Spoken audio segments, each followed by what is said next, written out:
Hello and welcome to My Two Cents, the show where I give my 2 cents on various topics. Today's topic, Taika Waititi and racist New Zealand. Party fucking hard.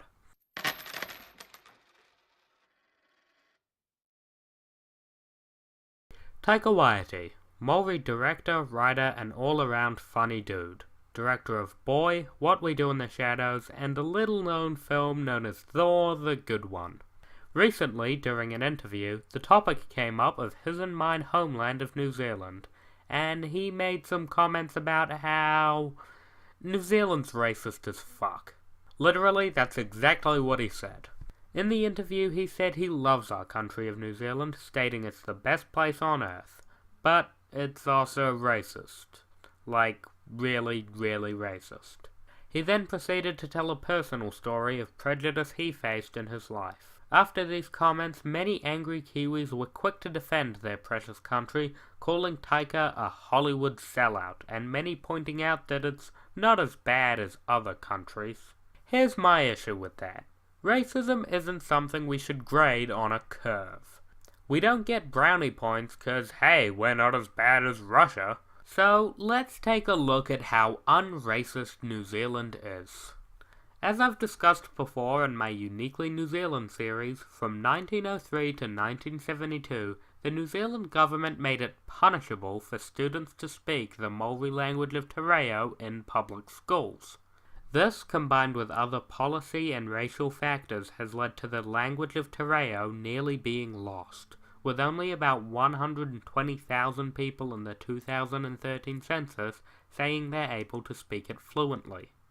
However, there is another factor of this law that I didn't really discuss in my Uniquely New Zealand episode, the prejudice it creates. There's a deep-seated us versus them mentality in New Zealand, and it started in our schools. White students being told the Maori language is bad literally from day one, and Maori students being punished by their white teachers for just speaking their language. I bring this up because one of the main points Taika Waititi made in this interview was about white people mispronouncing the Maori place names in New Zealand, saying them the quote-unquote white way. This is kind of a weird prejudice if you don't live in New Zealand, but there's a lot of towns and cities that are just called by their Maori names, but pronounced incorrectly on a near constant basis.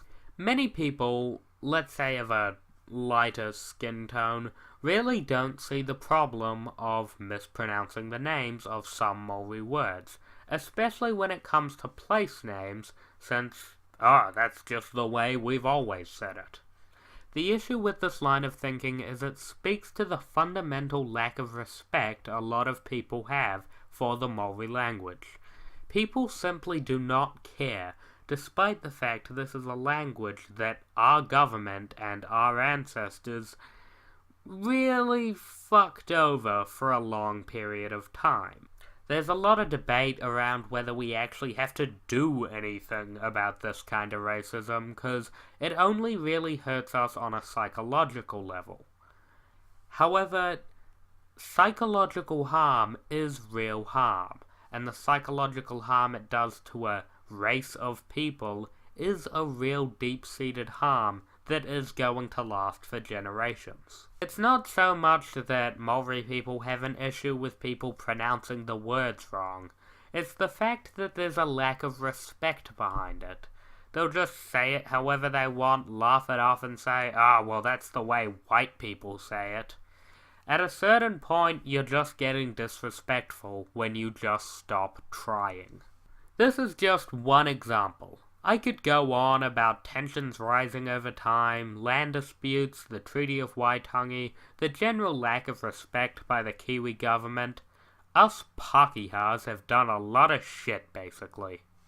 And even if you do think at this point we've hit some kind of legal equality, that doesn't mean we've hit a psychological one. There is a lot of prejudice and a lot of fundamental lack of respect on both sides. So, what's the lesson? What's the big takeaway?